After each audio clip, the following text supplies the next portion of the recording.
जो इन्होंने तशद्दुद किया आज़म स्वाति के ऊपर और शहबाज गिल के ऊपर, दोनों हमें कहते हैं कि उनको उठा के पुलिस उठा के लाई, बाद में इन्होंने पकड़ लिया ISI ने। इसलिए मैं उम्मीद लगा के बैठा हुआ हूँ कि ये जो नया सेटअप आया है, खुदा के वास्ते इस मुल्क को बचा। मौजूदा DG ISI हैं, ISPR वाले तो उधर चले गए हैं, इन्होंने बैठ कर दावा किया, कमर जावेद बाजवा साहब ने बैठ कर दावा किया कि हम तो बिल्कुल पॉलिटिक्स में है ही नहीं, 1.5 साल से कोई कह रहे नहीं है, कोई कह रहे हैं कि हम तकरीबन 1 साल से नहीं हैं, तो वो ये तो सारा कुछ पॉलिटिक्स में हो रहा था।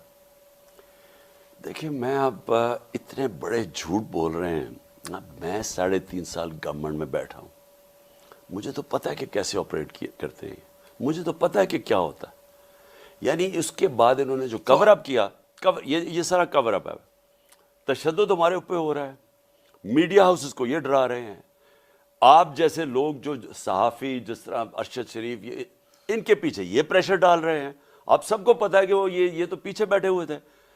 जो इन्होंने तशद्दुद किया आज़म स्वाति के ऊपर और शहबाज गिल के ऊपर, दोनों हमें कहते हैं कि उनको उठा के पुलिस उठा के लाई, बाद में इन्होंने पकड़ लिया ISI जिस ने। पुलिस स्टेशन में मुझे रखते थे, मैं बता देता हूँ, ऑन एयर बता देता हूँ, जहाँ पे भी मुझे रखते थे 2 आदमी होते थे जो न्यूट्रल होते थे, और पुलिस वाले उनकी तरफ इशारे करते थे कि अगर ये ना हो तो हम आपको कंफर्टेबल कर सकते हैं, इनकी वजह से हम आपको कंफर्टेबल नहीं। जेल वाले, ये जो अडियाला जेल वाले, वो शहबाज गिल को कहते रहे कि जी वो हमारा प्रेशर इनका पीछे का।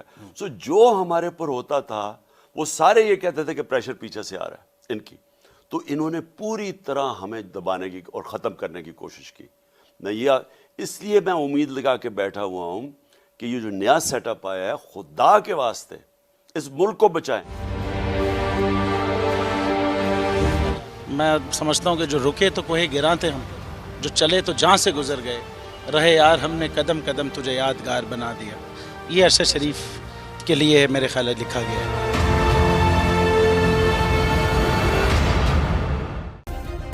सब्सक्राइब करें और बेल दबाएं ताकि कोई खबर रह न जाए।